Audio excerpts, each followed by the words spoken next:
Hi friends, welcome back to my channel. ಇವಾಗ ಏನಂತ ನೋಡಿದ್ರೆ ಇದು ಡೇ 98 ವ್ಲಾಗ್. ಇದು ಇವಾಗ ಎಲ್ಲಿಗೆ ಅಂತ ನೋಡಿದ್ರೆ ಇದು ಹೊಸಕೋಟೆಯಿಂದ ಹೈದರಾಬಾದ್ಗೆ ಲೋಡ್ ಕನ್ಫರ್ಮ್ ಆಗಿದೆ. ಒಂದು 4 ದಿನ ಬಿಟ್ಟು ಇವತ್ತು ಹೋಗ್ತಾ ಇದ್ದೀನಿ ಡ್ಯೂಟಿಗೆ. ಸೇರಂತ ಅದಕ್ಕೇ ಬೆಳಗ್ಗೆ ಫ್ರೆಶ್ ಆಗಿ ಸ್ನಾನ ಮಾಡಿ ಸೀದಾ ಒಂದು 8 ಗಂಟೆ 8:20 ಮನೆ ಬಿಟ್ಟಿದ್ದೀನಿ. ಸೇರಂತ ಹೋಗ್ತಾರೆ ನೋಡಿದ್ರೆ BLಲ್ಲೇ ಫುಲ್ ಟ್ರಾಫಿಕ್ಕು, ಗಾಡಿಗಳು ಮೂವೇ ಆಗ್ತಾಯಿಲ್ಲ. ಒಂದು ಅಷ್ಟೊತ್ತು ಟ್ರಾಫಿಕ್ ಜಾಮು. ಏನು ಮೆಟ್ರೋ ಅಂತ ಮುಂದೆ ಬಂದು ನೋಡಿದ್ರೆ ಯಾವುದೋ ಒಂದು ಬಸ್ಸು ರಿಪೇರಿ ಆಗೈತೆ. ಮತ್ತು ನೋಡಿದ್ರೆ ಅದು ಲಾರಿ ಬೇರೆ ಪಂಚರ್ ಆಗಿಬಿಟ್ಟಿತ್ತು, ಕಬ್ಬಿಣ ಗಾಡಿ ಎತ್ಕೊಂಡು ಹೋಗ್ತಾರರು. ಆದರೆ ಬಸ್ನ ಮಾತ್ರ ಸೈಡ್ಗೆ ಹಾಕ್ಸ್ಬಿಟ್ರು. ಆ ಪಂಚರ್ ಆಗಿರೋ ಗಾಡಿನ ಮಾತ್ರ ಓಡಿಸ್ಬಿಟ್ರು.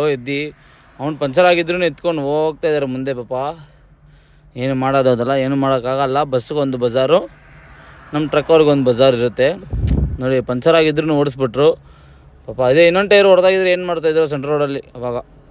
ಆದರೆ ನೀನು ನೈಟ್ ಮಾತ್ರ ಹೊಡೆದೈತೆ, ಮಳೆ ಸರಿಯಾಗಿ ಹೊಡೆದೈತೆ. ಆ ಮಳೆದು ಎಫೆಕ್ಟೇ ಇದೆಲ್ಲ. ರೋಡಲ್ಲಿ ಮರಗಳು ನೋಡಿ ಹೆಂಗೆ ಬಿದ್ದೈತೆ. ಆದರೆ ನೈಟ್ ಬೇರೆ ಲೆವೆಲಲ್ಲಿ ಮಳೆ ಬಂದೈತೆ, ಅದಕ್ಕೇ ಫುಲ್ ಟ್ರಾಫಿಕ್ ಜಾಮು ನೋಡಿ. ಈ ಮರನೇ ಬಿದ್ದೈತೆ ಅಂದರೆ ಮತ್ತೆ ಯೋಚನೆ ಮಾಡಿ ಯಾವ ಥರ ಹೊಡೆದಿರ್ಬೇಕು ಮಳೆ ಅಂತ. ಸರಿಯಂತ ಹೆಬ್ಬಾಳೆಲ್ಲ ದಾಟಿ ಮುಂದೆ ಬಂದರೆ ಇದು ಮಾನ್ಯತೆ ಟೆಕ್ ಪಾರ್ಕ್, ಅದನ್ನೂ ಫುಲ್ ಟ್ರಾಫಿಕ್ ಜಾಮು.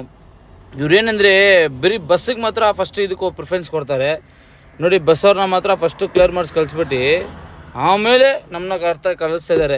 ಏಕೆ ಅವ್ರಿಗೆ ಮಾತ್ರ ಟೈಮ್ ಆಗುತ್ತಾ, ನಮಗೆಲ್ಲ ಟೈಮ್ ಆಗಲ್ವಾ ಇಲ್ಲಿ. ಸರಂತ ಹಂಗೆ ಹೊಸಕೋಟೆಗೆ ಬಂದು ಸೀದಾ ಅಲ್ಲಿ ಏರ್ ಹೊಡ್ಸ್ಕೊಂಡು ನಾನು ಏರ್ ಮಾತ್ರ ಅವಾಗ ಚೆಕ್ ಮಾಡಿಸ್ತಾ ಇರ್ತೀನಿ. ಸರಂತ ಹಂಗೆ 180 ಹೊಡಿಬೇಕು ಹಿಂದೆ ಮಾತ್ರ ಹೊಡ್ಸ್ಕೊಂಡು. ಸರಂತ ಗೋಡನ್ ಹತ್ರ ಹೋಗಿ ನೋಡಿದ್ರೆ ಲೋಕಲ್ ಗಾಡಿಗಳು ಲೋಡ್ ಆಗ್ತಾಯಿತ್ತು. ಅವರು ವೆಯ್ಟ್ ಮಾಡಿಸ್ತೀನಿ ಅಂತ ಹೇಳಿದ್ರು. ಸರಿ ಅಂತ ನಾನು ಹಂಗೆ ಹೋಗ್ತಾ ಚಿತ್ರಾನ್ನ ಬೆರೆಸ್ಕೊಂಡು ಹೋಗ್ಬಿಟ್ಟಿದ್ದೆ.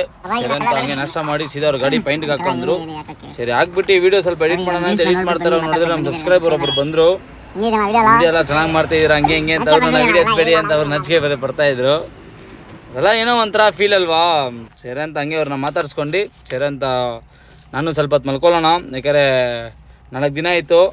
ಸೀದಾ ನಿದ್ದೆಗಿದ್ದೆ ಬಂದುಬಿಟ್ರೆ ಏನು ಮಾಡೋದು. ಸರಿ ಅಂತ ಅವರು ಬಾಯಿ ಎಲ್ಬಿಟ್ಟು ಸೀದಾ ಅವರು ಹೋದರು. ನಾನು ಹಂಗೆ ಮಲ್ಕೊಂಡು ಸೀದಾ ನೋಡಿದ್ರೆ 6 ಗಂಟೆ ಆಗಿಬಿಟ್ಟೈತೆ. ನೋಡಿದ್ರೆ ಇದರಷ್ಟಿಗೆ ಅವ್ರು ಲೋಡೆಲ್ಲ ಮಾಡಿಬಿಟ್ಟು ಅವ್ರು ನೋಡಿದ್ರೆ ಆರಾಮಾಗಿ ಕ್ರಿಕೆಟ್ ಆಡೋಕೆ ಹೋಗ್ಬಿಟ್ಟಿದ್ದಾರೆ. ಎಬ್ರಿಸಿಲ್ಲ ಏನಿಲ್ಲ. ನಾನು ಆಮೇಲೆ 6 ಗಂಟೆಗೆ ಎದ್ದು ನೋಡ್ತಾ ಇದ್ದೀನಿ. ನೋಡಿದ್ರೆ ಗಾಡಿ ಲೋಡ್ ಆಗಿಬಿಟ್ಟಿತ್ತು. ನೋಡಿದ್ರೆ ಆಟ ಆಡ್ತಾಯಿದ್ರು. ಸರಿ ಅಂತ ಹಂಗೆ ಬಿಲ್ಲೆಲ್ಲ ಈಸ್ಕೊಂಡು ಇನ್ನೇನು ಸೀದಾ ಅಲ್ಲಿಂದ ಓಡೋಣ. ಆದರೆ ಸಬ್ಸ್ಕ್ರೈಬರ್ ಒಂದು ಡೈಲಾಗ್ ಹೊಡೆದ್ರು, ಸ್ವಂತ ಗಾಡಿ ಹಾಕೊಳ್ಳಿ ಅಂತ. ನಮಗೆ ಆ ಥರ ಆಸ್ತಿ ಗೀಸ್ತಿ ಏನಿಲ್ಲ. ನೋಡೋಣ, ಅಪ್ಪ ಏನು ದುಡ್ದು ಇಕ್ಕಿಲ್ಲ. ಇವಾಗ ನಾನಾಗಿ ದುಡ್ದು ಈಸ್ಕೊಳ್ಳೋಣ ಗಾಡಿ. ಸ್ವಲ್ಪ ದಿನ ಸ್ವಲ್ಪ ಇದಲ್ಲಿದ್ದೀನಿ, ನೋಡೋಣ ಆದಷ್ಟು ಜಲ್ದಿ ಹಾಕ್ಕೊಳ್ಳೋಣ. ಸರಿ ಅಂತ ಸೀದಾ ನಾನು ಔಟ್ರ್ ರಿಂಗ್ ರೋಡ್ ಹತ್ತಿ ಇನ್ನೇನು ದೇವನಹಳ್ಳಿಯಲ್ಲಿ ಬಂದು ಸೀದಾ ಒಂದು 16,000 ಡೀಸೆಲ್ ಹಾಕ್ಸ್ಕೊಂಡು ಟೋಲ್ಗೆಲ್ಲ ನಮ್ಮ ಓನರ್ ಆಲ್ರೆಡಿ ಹಾಕ್ಬಿಟ್ಟಿರ್ತಾರೆ. 3,500 ಅಪ್ ಆ್ಯಂಡ್ ಡೌನ್ಗೆ ಟೋಲ್ಗೆ. ಸರಿ ಅಂತ ನೆಕ್ಸ್ಟ್ ವೀಡಿಯೋದಲ್ಲಿ ಸಿಗ್ತೀನಿ. By friends. ವೀಡಿಯೋ